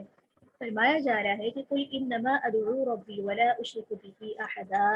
تو اس رکوع کے اندر رسول اللہ صلی اللہ علیہ وآلہ وسلم کا کام تبلیغ اور دعوت ہے. اب اس کو ماننا یا نہ ماننا انسان کا اپنا خود کا عمل ہے، کام ہے، ذمہ داری ہے. تو ساتھ میں یہ بھی بتایا گیا جو اللہ اور اس کے رسول کی نافرمانی کرے گا اس کا ٹھکانہ جہنم ہے. اور یہ بھی بتایا جا رہا ہے کہ عالم الغیب اللہ ہی ہے. اس بنا پر قیامت کا علم صرف اللہ ہی کو ہے. اپنے اللہ اگر چاہے تو اپنے علم میں سے جس رسول کو جس قدر مناسب سمجھتا ہے علم سے نواز دیتا ہے، یعنی کہ رسالت کی تبلیغ کے لیے جتنی ضرورت ہوتی ہے اللہ اپنے رسول کو اس قدر عطا فرما دیتا ہے. کیونکہ غیب کا علم جو ہے وہ صرف اور صرف اللہ رب العزت کے پاس ہی ہے. کوئی شخص یہ دعویٰ نہیں کر سکتا کہ مجھے غیب کا علم ہے. تو یہاں پر وہ لوگ جو علم نجوم کے ذریعے خبریں حاصل کرتے ہیں اور ان پر تکیہ کرتے ہیں، تو ان لوگوں کو اس میں ضرور سوچنا چاہیے اور دیکھنا چاہیے کہ وہ اللہ رب العزت اور اللہ کے علم کے خلاف جا کر کیا کام کر رہے ہیں. اس کے ساتھ ہی آگے سورۃ المزمل شروع ہو رہی ہے اور مزمل اس آیت میں جو ہے شروع میں آیا ہے کہ اوڑھنے والے. زمانے نزول کے اعتبار سے دیکھیں تو سورۃ القلم کے بعد نازل ہوئی ہے، جبکہ مضامین کے اعتبار سے دیکھیں تو آپ صلی اللہ علیہ وآلہ وسلم جو ہے رات بھر اللہ کی عبادت میں کھڑے رہا کرتے تھے، اتنے کہ آپ کے پیر سوج جاتے تھے. اور اس صورتحال کی بنا پر آپ صلی اللہ علیہ وآلہ وسلم سے کہا گیا کہ آپ پر تبلیغ رسالت کی عظیم ذمہ داریاں ہیں. دن کو ان ذمہ داریوں کی بنا پر آپ جو ہے مصروف رہتے ہیں، اس لیے رات کو تھوڑا سا آرام ضرور کر لیا کریں. شب کو عبادت کو ضرور کریں لیکن نصف یا اس سے کم، رات یا ایک تہائی یا اس کا کچھ زیادہ. اور ساتھ ہی یہاں پر صبر کے ساتھ جو ہے دعوت تبلیغ کا کام کے کرنے کی ہدایت دی جا رہی ہے. اور یہاں پر صحابہ سے بھی مخاطب ہے ان کے مضامین میں کہ رات کو کس طریقے سے تقسیم کریں، کہ رات بھر عبادت ہی نہ کریں بلکہ کچھ اس میں آرام بھی کریں. اور اس کے مضامین میں جو ہے نماز، زکوٰۃ، توبہ، استغفار پر عمل کرنے کی تلقین اور ہدایت بھی دی گئی ہے. اس کے ساتھ ہی اس صورت کا پہلا رکوع شروع ہو رہا ہے اور آیات آپ کے سامنے اس طریقے سے ہے. فرمایا جا رہا ہے یا ایھا المزمل قم اللیل الا قلیلا. اس رکوع میں آپ صلی اللہ علیہ وآلہ وسلم کی جو عظیم ذمہ داریاں ہیں اس کے بارے میں کہا گیا کہ آپ تبلیغ دعوت میں دن رات مصروف ہیں، اس میں تھوڑا آرام ضرور کیا کریں. لہٰذا رات کو جب اللہ کی عبادت کرتے ہیں تو کھڑے تو ضرور ہوں مگر ساری رات نہیں بلکہ نصف یا اس سے کم یا ایک تہائی اس سے کچھ زیادہ. اور پھر آپ صلی اللہ علیہ وآلہ وسلم کو دشمنوں کی سخت باتوں پر صبر کی تلقین کی جا رہی ہے اور بتایا جا رہا ہے کہ ان منکرین کے لیے اللہ کا غضب جو ہے ان کا مقدر ہے. اور پھر ساتھ میں بتایا جا رہا ہے کہ تمہارے پاس ایک رسول برحق آئے ہیں، جس طرح فرعون کے پاس اللہ کے ایک رسول یعنی کہ حضرت موسیٰ علیہ السلام آئے تھے. فرعون نے رسولوں کی نافرمانی کی تو غرق ہو گیا. مقصد یہ ہے کہ جو لوگ فرعون کے نقش قدم پر چل کر نبی کریم صلی اللہ علیہ وآلہ وسلم کی مخالفت کریں گے، ان سے عداوت کریں گے، تو ان کا حشر بھی جو ہے فرعون جیسا ہی ہوگا. اس کے ساتھ ہی آگے اس صورت کا دوسرا رکوع شروع ہو رہا ہے اور یہ پورا دوسرا رکوع ایک بڑی آیات پر مشتمل ہے. اور اس رکوع کے اندر صحابہ اکرام سے کہا جا رہا ہے کہ جو آپ صلی اللہ علیہ وآلہ وسلم کے ساتھ راتوں کو عبادت کیا کرتے تھے،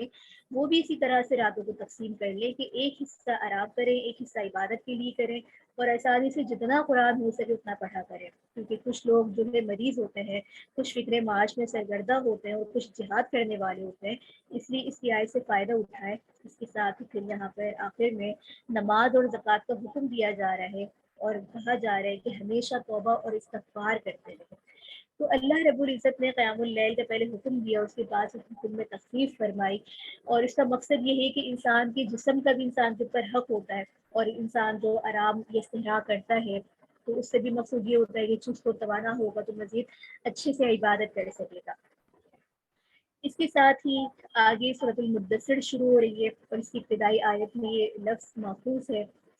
زمانۂ نزول کے اعتبار سے دیکھیں تو سورۃ المزمل کے بعد نازل ہوئی ہے۔ تعلیمات اس میں یہ دی جا رہی ہے مضامین کے اعتبار سے کہ اللہ کی رضا کے لیے دعوت حق کی راہ میں صبر کے ساتھ کام لیں، طہارت اور پاکیزگی کو اپنائیں۔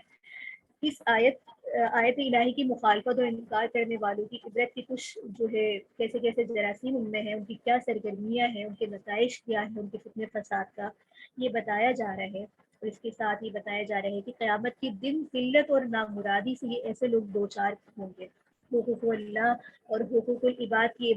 ادائیگی کے معاملے میں ان کی جو ایک ذہنیت ہے، ان کی روش ہے، کیا ہوتی ہے، دین کے ساتھ ان کا کیا معاملات ہوتے ہیں، تو اس پورے رکوع کے اندر یہ بات بتائی جا رہی ہے۔ اس کے ساتھ ہی پہلا رکوع شروع ہو رہا ہے، اور آیات آپ کے سامنے اس طریقے سے ہیں۔ یہاں پر خطاب نبی کریم صلی اللہ علیہ وآلہ وسلم کو فرمایا جا رہا ہے کہ یا ایھا المدثر قم فانذر وربک فکبر۔ یہاں پر نبی کریم صلی اللہ علیہ وآلہ وسلم کو کہا جا رہا ہے کہ لوگوں کو عذاب الہی سے ڈرائیں،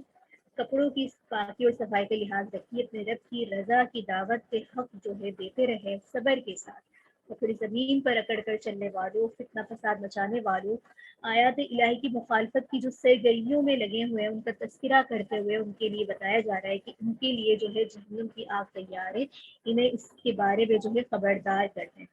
تو یہاں پر یہ خاص طور پہ یہ ولید بن مغیرہ جو کہ منافق تھا، اس کی مذمت کی گئی ہے،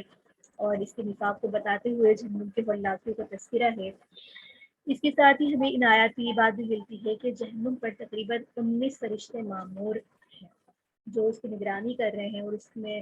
جو ہے وہاں نعوذ باللہ جو لوگ داخل ہوں گے ان کے لیے طرح طرح کے عذاب ان کا استقبال کریں گے۔ اس کے ساتھ ہی آگے اس صورت کا دوسرا رکوع شروع ہو رہا ہے، اور بتایا جا رہا ہے اس رکوع کے اندر بھی جو دوزخ کی ہولناکیاں ہیں ان کا تذکرہ کرتے ہوئے بتایا جا رہا ہے کہ جن کے نام اعمال ان کے دائیں ہاتھ میں ملیں گے وہ اسے محفوظ رہیں گے اللہ کے عذاب سے۔ اور پھر دوستیوں میں جو ایک مکالمہ ہوگا اس کا تذکرہ ہے کہ قیامت کے دن دوستیوں سے پوچھا جائے گا کہ تم لوگ دوزخ میں کون سی چیز تمہیں لے کر آئیں گے، تو وہ جواب دیں گے کہ ہم نماز نہیں پڑھتے تھے، ہم مساکین اور فقراء سے جو ہے ان کی دست گیری نہیں کرتے تھے، خبر گیری نہیں رکھتے تھے، شرارت پسندوں کے ساتھ ہم جو ہے دین کے خلاف منصوبے بناتے تھے اور قیامت کو جھٹلاتے تھے۔ تو یہاں دیکھیں یہ جن عذاب کی وجہ سے، جن کاموں کی وجہ سے جہنم میں گئے ہیں، تو ہمیں بھی ان کا تجزیہ لینا چاہیے کہ کہیں خدا نہ خواستہ ہم بھی تو کسی ایسے گناہ میں مبتلا نہیں ہیں، ہم بھی تو نمازوں کو ضائع کرنے والے نہیں ہیں، کہیں ہم بھی تو مساکین اور فقراء کے بارے میں بالکل جو ہے بدہوش ہو کے نہیں بیٹھے تھے۔ اللہ رب العزت سے دعا ہے کہ اللہ رب العزت ہمیں ان تمام عناصر سے محفوظ و معمون فرمائے، دین کا سر بلند کرنے والا بنائے، نہ کہ دین کے خلاف اپنے قدم اٹھانے والا بنائے۔ اس کے ساتھ ہی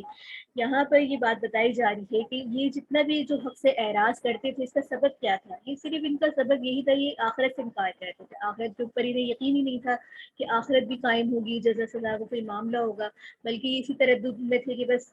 قیامت آئے گی اور ہم جو ہے ہمارا کوئی حساب کتاب ہی نہیں ہوگا، ہم تو مر کر ہماری ہڈیاں تو وہ سیدھا ہو جائیں گی۔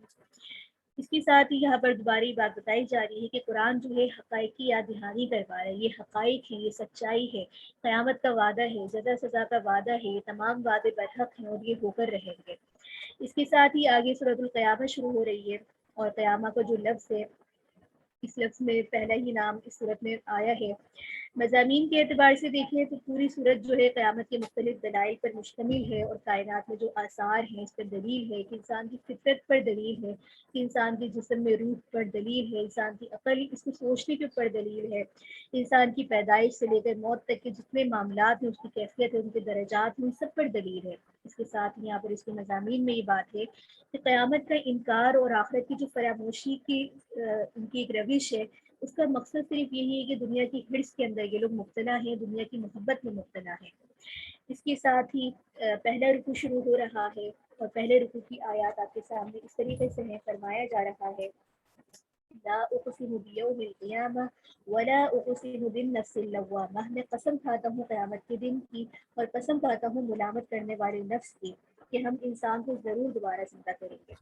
تو اس رکوع میں یہ بتایا جا رہا ہے کہ انسان یہ گمان کرتا ہے کہ اس کی ہڈیاں جب بکھر جائیں گی جوڑی نہیں جا سکتی، حالانکہ اللہ تعالیٰ تو قادر ہے، وہ سب کو جوڑ سکتا ہے، انسان تو پھر جیتا جاگتا ایک کھڑا کر دے، تو اللہ کی قدرت سے کوئی بھی مشکل نہیں ہے۔ اور یہاں پر یہ بتایا جا رہا ہے کہ قیامت آ جائے گی تو انسانوں کی کیا کیفیت ہوگی کہ گھبراہٹ کے مارے وہ جاہے پناہ تلاش کریں گے، مگر منکرین کو قیامت میں کہیں بھی پناہ نہیں ملے گی۔ اس کے ساتھ ہی یہاں پر انسان جو کچھ عمل دنیا کے اندر چھوڑ کر جاتا ہے اس کا پھل دیکھ لے گا۔ اس کے ساتھ یہاں پر یہ بتایا جا رہا ہے کہ خود انسان کا جو ضمیر ہے، اس کا دل اس کی شہادت دیتا ہے کہ قیامت واقع ہونی چاہیے، کیونکہ انسان کا جو ضمیر ہوتا ہے نا، وہ بہرحال سوچتا ہے کہ کیا ہم جانوروں کی طرح یوں غیر ذمہ دار ایک پیدا ہوئے ہیں، کھائے پیے زندگی کا وقت گزارا اور بس ختم ہو گئے۔ تو انسان اپنے دل پہ غور کرے تو اس کا دل تو گواہی دیتا ہے، لیکن انسان جو ہے اپنے وجدان کے ہاتھوں جو ہے مجبور ہے کہ جزا سزا کا دل کا یقین کرے گا، مگر وہ نفس کو فریب دیتا ہے، عذر اور معذرت کرتا ہے، اور دنیا پرستی میں کیا ہے لگا رہتا ہے، اور فوری فوائد کا خواہش مند ہوتا ہے۔ اس لیے دنیاوی زندگی ہی کو وہ اپنا نتیجہ سمجھتا ہے، اور اسی کو اپنی کل زندگی سمجھتا ہے، اور آخرت سے غافل ہو جاتا ہے۔ تو یہاں پر ان مضامین کا ذکر ہے، اور ساتھ ہی بتایا جا رہا ہے کہ روز قیامت جو ہے شہروں سے ظاہر ہو جائے گا، جو بھی جن کا نتیجہ ہوگا، مومنین کے چہروں پہ اطمینان ہوگا، جبکہ جو روز قیامت یہ ہوں گے کفار، ان کے چہروں کے اوپر ایک ندامت ہوگی، گھبراہٹ ہوگی، خوف طاری ہوگا۔ اس کے ساتھ ہی موت کا منظر بتانے کے بعد آگے دوسرا رکوع شروع ہو رہا ہے، اور دوسرے رکوع کی آیات آپ کے سامنے اس طریقے سے فرمایا جا رہا ہے کہ جو انسان کے ضمیر کو کھٹکتی ہے، کیا انسان کے عبث اور بیکار پیدا ہوا ہے، یعنی یہ بات انسان کو بھی کھٹکتی ہے کہ میں کیا کس لیے پیدا ہوا ہوں، میری زندگی کا مقصد کیا ہے، تو کیا وہ واقع نہیں ہے کہ یہ واقع نہیں ہوگا، قیامت نہیں آئے گی؟ تو بتایا جا رہا ہے کہ ایک قطرہ آب تھا انسان، پھر اس کو خون بنایا، پھر گوشت کا ایک لوتھڑا بنایا، اس کو شکل صورت دی، اس کو جوڑ کی صورت میں پیدا کیا، نر مادہ بنایا۔ تو اللہ رب العزت کی جو ایک ہستی ہے، اس کی تخلیق کے کرشمے تو جا بجا موجود ہے، تو کیا اللہ رب العزت بات پر قادر نہیں ہے کہ وہ انسان کو دوبارہ مردہ کرنے کے بعد زندہ کر دے؟ کیا انسان کا حساب کتاب نہیں لیا جائے گا؟ تو یہ انسان کو ایک سوچنے پہ مجبور کر دینے والی صورت ہے۔ اس کے ساتھ ہی آگے سورۃ الدہر شروع ہو رہی ہے، اور اس کی وجہ تسمیہ یہی ہے کہ اس میں یہ لفظ آئے کہ هل اتى على الانسان حين من الدهر سے ماخوذ ہے۔ زمانہ نزول کے اعتبار سے دیکھیں تو سورۃ الرحمن کے بعد نازل ہوئی ہے، اور مضامین میں یہاں بھی انسان کی پیدائش پر غور و فکر ہے، انسان کی ہدایت کے لیے اللہ رب العزت جو ہے اس کو بتا رہے ہیں، معرفت دے رہے ہیں، اور یہاں پر بتایا جا رہا ہے کہ مسلمانوں کو کس قسم کی صفات اپنے اندر پیدا کرنی چاہیے، کس طریقے سے صبر سے کام لینا چاہیے، نافرمانوں کی طرح اپنا روش نہیں رکھنی چاہیے، شب و روز جو ہے تسبیح و حمد و ثنا میں گزارے، اللہ کے حضور سجدہ زیر ہو کے گزارے۔ اس کے ساتھ ہی اس صورت کا پہلا رکوع شروع ہو رہا ہے، اور آیات آپ کے سامنے اس طریقے سے فرمایا جا رہا ہے کہ انسان پر کبھی ایسا وقت آیا ہے کہ نہیں کہ جب وہ کوئی قابل ذکر چیز نہیں تھا؟ تو اس پورے رکوع کے اندر دیکھا جائے تو بتایا جا رہا ہے کہ انسان کے لیے ایک ایسا وقت تھا، وہ ایک زمانہ تھا جب وہ قابل ذکر چیز نہ تھا، پھر اس کی تخلیق ہوئی، اور وہ تخلیق اس طریقے سے ہوئی کہ وہی ایک قطرہ آب سے، جس کی بدرجہ اللہ تعالیٰ نے جو ہے اس صورت کے اندر ذکر کیا ہے جس طریقے سے انسان کو تخلیق کیا۔ اس کے ساتھ ہی بتایا جا رہا ہے کہ انسان کی فطرت اور وجدان میں حق اور ہدایت کی ایک معرفت، ایک بدیت رکھی گئی ہے، اب یہ انسان ہی کا کام ہے کہ وہ اپنی فطرت سے یا تو آنکھیں بند کر کے ناشکرہ بن جائے، یا اپنی فطرت کے وجدان پر کان دھرے اور عبد شکور بن جائے۔ اور اس کے بعد جو ہے کافروں کے لیے جہنم کی خبر دی گئی ہے، اور بتایا جا رہا ہے کہ جو نیک بندے ہیں ان کے لیے جنت کی بشارت ہے۔ اور ابرار کی صفات کیا ہوتی ہے، یعنی کہ نیک لوگوں کی صفات کیا ہوتی ہے کہ وہ قیامت کا خوف ان کے دلوں میں رکھتے ہیں، خدا کی محبت حاصل کرنے کے لیے مساکین، یتیموں اور قیدیوں کو کھانا کھلاتے ہیں، خدا کی محبت حاصل کرنے کے لیے جو ہے مسکینوں اور یتیموں کو جو ان کے ساتھ اچھا سلوک کرتے ہیں۔ اور ان کا یہ کھانا کھلانا یا ان کا کوئی بھی نیک عمل جو ہوتا ہے نا، وہ دنیا کے بدلے کے لیے نہیں ہوتا، صرف اللہ کی رضا کے لیے، اللہ کی طلب کے لیے ہوتا ہے۔ اور پھر یہاں پر فرمایا جا رہا ہے کہ ایسے لوگ جو ہے جنت میں اللہ تعالیٰ کی انعامات سے سرفراز ہوں گے۔ تو یہ تمام کن وجہ سے تھا کہ وہ شکر گزار بنے، شکر گزاری کی روش اپنائی، تو اللہ رب العزت نے ان کو یہ انعامات دیے۔ اس کے ساتھ ہی آگے دوسرا رکوع شروع ہو رہا ہے، اور اس رکوع کے اندر آپ صلی اللہ علیہ وآلہ وسلم کو اور آپ کے توسط سے امت مسلمہ کو تعلیم دی گئی ہے کہ اسلام کی راہ پر ثابت قدم رہے، کسی گناہ گار اور ناشکرے کی پیروی نہ کریں، صبح شام اپنے رب کی تسبیح کرتے رہے، اللہ کو یاد کرتے رہے، اللہ کے حضور سجدے کرتے رہے۔ اس کے بعد کہا جا رہا ہے کہ اسلام سے اعراض کرنے والے لوگ جو ہے فوری فائدہ حصول کی خاطر دنیا پرستی میں مبتلا ہوتے ہیں اور آخرت کو چھوڑ بیٹھتے ہیں۔ اور پھر یہاں پر یہ بتایا جا رہا ہے کہ قرآن کو نصیحت کے لیے بتایا جا رہا ہے کہ چاہے تو اپنے رب کی راہ کو اختیار کرتے ہوئے ہدایت حاصل کر لے اور آخرت میں کامیاب ہو جائے، اور چاہے تو اپنے رب کی نافرمانی کر لے۔ تو اب یہ انسان کو عقل شعور دیا ہے، اس نے اپنا راستہ خود چننا ہے کہ اس نے کس روش کے اوپر جو ہے اپنا راستہ تلاش کرنا ہے۔ تو انسان کی اصل کمزوری یہاں پر بتا دی ہے کہ انسان جو ہے فوری جو فائدہ ہوتا ہے اس کی طرف لپکتا ہے۔ دنیا میں ہمیں چیزیں دکھتی ہیں، دنیا کی آسائشیں دکھتی ہیں، تو فوراً لپکتا ہے کہ یہی شاید کل ہے۔ تو اللہ رب العزت نے راستہ دکھا دیا ہے کہ اب انسان چاہے کون سی روش اختیار کرتا ہے۔ اس کے ساتھ ہی آگے سورۃ المرسلات شروع ہو رہی ہے، اور مرسلات جو ہے اس سورت میں ہی لفظ آیا ہے۔ مضامین کے اعتبار سے دیکھیں تو مختلف قسم کی ہواؤں کو قیامت کے لیے بطور ایک شہادت پیش کیا گیا ہے کہ وہ ہوائیں جو بخارات وغیرہ کو اڑا کر اوپر لے جاتی ہیں اور پھر فضا میں پھیلا دیتی ہیں، اور جہاں جہاں پہنچانا مقصود ہوتا ہے اللہ کے حکم سے پہنچا دیتی ہیں۔ غرض ہوا کی خاصیت یہ ہے کہ وہ اشیاء میں ایک کیفیتوں کو پھیلاتی ہے، اور اس کے اجداد، اس کے جو اجزاء ہوتے ہیں ان سے اڑانے کی جو چیزیں پیدا ہوتی ہیں، سب سے مل کر جو ایک جمع تفریق ایک ہوا کا ایک خاص ایک نمونہ ہے۔ تو یہ آخرت کی ایک نشانی ہے کہ جس طریقے سے جہاں حشر نشے کے بعد لوگ جدا کیے جائیں گے، پھر ایک جگہ پہ جمع ہوں گے، الگ الگ ٹھکانوں پر پہنچائے جائیں گے، تو یہ بات یہاں پر بتائی جا رہی ہے۔ اور ساتھ ہی بارش وغیرہ کو بطور شہادت اس کے مضامین میں پیش کیا گیا، اور مقصد یہ ہے کہ کائنات کے اندر یہ جو اللہ تعالیٰ کی قدرت ہے، قیامت برپا ہونے والی، اس کی گواہی دے رہی ہے۔ اس کے ساتھ ہی متقین کو قیامت میں ملنے والے جو انعامات ہیں ان کی بشارت دی گئی ہے، اور منکرین کی جو کیفیت ہوگی قیامت کے روز وہ بتائی جا رہی ہے کہ وہ اللہ کے سامنے سجدہ نہیں کرتے تھے، نماز نہیں پڑھتے تھے، اس سبب جو ہے اللہ رب العزت کے عذاب کے مستحق ٹھہرے۔ اس کے ساتھ ہی پہلا رکوع شروع ہو رہا ہے، اور پہلے رکوع کی آیات آپ کے سامنے اس طریقے سے ہے، فرمایا جا رہا ہے وَالْمُرْسَلَاتِ عُرْفًا وَالْعَاصِفَاتِ عَصْفًا وَالنَّاشِرَاتِ نَشْرًا۔ فرمایا جا رہا ہے قسم ان ہواؤں کی جو ایک کے بعد ایک بھیجی جاتی ہیں، پھر اس آندھی کی جو آندھی بن کر زور سے چلتی ہے، اور پھر ان ہواؤں کی جو بادلوں کو خوب اچھی طرح پھیلا دیتی ہے۔ تو اس رکوع میں بتایا جا رہا ہے کہ آہستہ چلنے اور پھر تیز چلنے والی ہوائیں، بادلوں کو منتشر کر دینے والی ہوائیں، وہ اس بات پر شاہد ہیں کہ قیامت کا وعدہ حق ہے۔ وہ قیامت جب کہ ستارے جھڑ جائیں گے، آسمان پھٹ جائیں گے، پہاڑ جو ہے ریزہ ریزہ ہو جائیں گے، انبیاء اپنی امتوں پر شاہد بن کر بلائے جائیں گے۔ اس کے بعد ایسے لوگوں کی تباہی کا ذکر ہے جو قیامت کا انکار کرتے ہیں۔ اور پھر دنیا میں قدرت الہی کی کرشموں کو یہاں پر بیان کیا گیا کہ زمین آسمان کا نظام دیکھو، پانی کی بہن دیکھو، پانی کا بہنا دیکھو، کیا اللہ کی بنائی ہوئی چیزیں نہیں ہیں؟ تو جو اللہ تعالیٰ اتنے عظیم الشان کارخانے پر قادر ہے، تو کیا وہ مردوں کو زندہ کرنے پر قادر نہیں ہے؟ اور اس کے ساتھ ہی مجرم قوموں کے انجام سے عبرت حاصل کرنے کے بارے میں اس صورت میں 10 دفعہ تقریباً یہ لفظ آئے کہ وَيْلٌ يَوْمَئِذٍ لِّلْمُكَذِّبِينَ۔ اس کے ساتھ ہی اس صورت میں جو ہے روز قیامت کو جھٹلانے والوں کی بے بسی کے ساتھ اگلا رکوع شروع ہوتا ہے، اور یہاں پر اس رکوع کے اندر متقین کے بارے میں بتایا جا رہا ہے کہ ان المتقین فی ظلال وعیون وفواکہ مما یشتہون.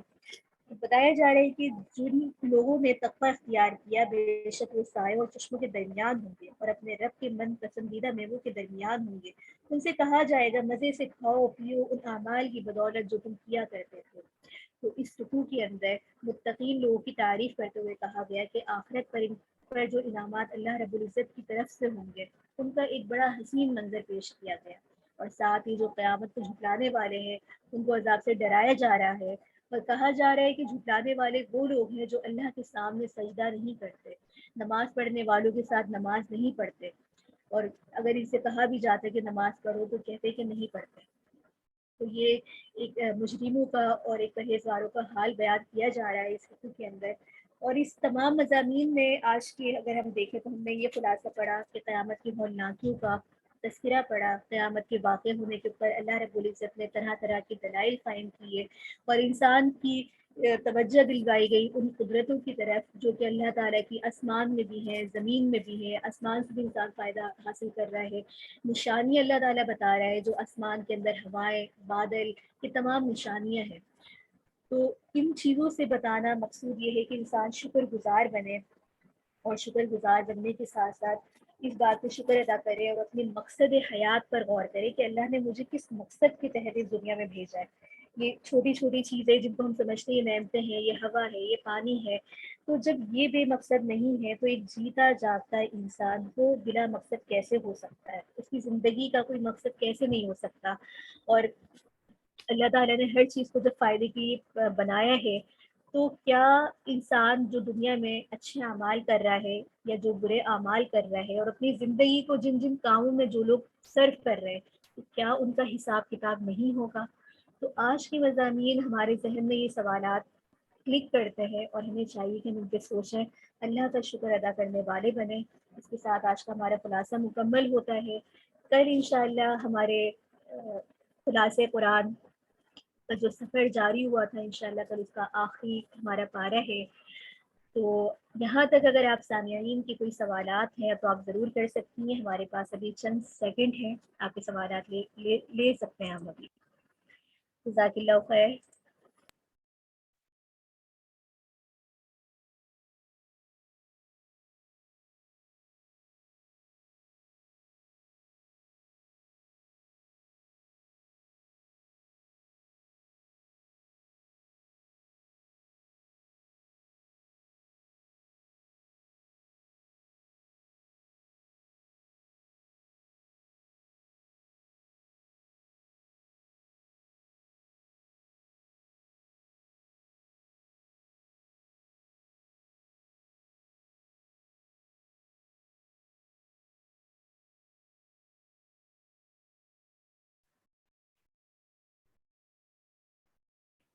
جی عزیز طالبات سامعات, آپ میں سے کسی کو کوئی سوال ہے تو آپ یہاں چیٹ باکس میں لکھ دیجیے. اس کے ساتھ ہی آپ طالبات سے گزارش ہے کہ ہمیشہ کی طرح کل بھی آپ اپنے جو ہے درس میں بر وقت حاضر ہوں اور اپنے ساتھ لوگوں کو جوڑیں. اس کے ساتھ ہی آپ نے ان 30 دنوں کے سفر میں جو بھی کچھ سیکھا یا آپ کے اندر کیا تبدیلی آئی جو ہم پہلے بھی آپ سے پوچھتے رہے ہیں, پورے قرآن سمجھنے کے بعد یہ ایک سفر تھا. اگرچہ پورے قرآن کا ایک سمجھنے کی ایک جھلک تھی جس کے مضامین کا ہم نے چند خلاصے کے طور پہ دیکھا. یہ قرآن تو ایسی چیز ہے کہ اس کے مضامین پہ جتنا غور کیا جائے, جتنا تدبر کیا جائے تو شاید ہماری پوری زندگی ہی ناکافی ہے کہ ہم اس کے کسی بھی مفہوم کو, کسی آیت کو مکمل طور پہ سمجھنے کے دعوے دار بنے. لیکن انسان اپنی استطاعت کے مطابق اپنا حصہ ضرور ڈالتا ہے, کام ضرور کرتا ہے. تو ہماری بھی آپ ایک یہ چھوٹی سی کوشش تھی, ایک کاوش تھی کہ اس رمضان ہم آپ لوگوں کو قرآن کریم کے ساتھ, اس کے مضامین کے ساتھ جوڑیں. تو امید ہے کہ انشاءاللہ اس سے آپ کو ضرور فائدہ ہوا ہوگا. تو اس بارے میں آپ ہمیں ضرور بتائیے گا اپنی رائے. اس کے ساتھ ہی ہم آج کا سیشن جو ہے ختم کر دیتے ہیں اس دعا کے ساتھ کہ انشاءاللہ کل ہم ضرور حاضر ہوں گے اور آخری پارے کے خلاصے کے مضامین کو دیکھیں گے. وآخر دعوانا ان الحمد للہ رب العالمین. اللہم انا اسألک حسن الخاتمہ اللهم إنا أسألك توبة نصوح قبل الموت. يا مقلب القلوب ثبت قلبي على دينك. سبحانك اللهم وبحمدك أشهد أن لا إله إلا أنت أستغفرك وأتوب إليك. آمين. السلام علیکم ورحمۃ اللہ وبرکاتہ.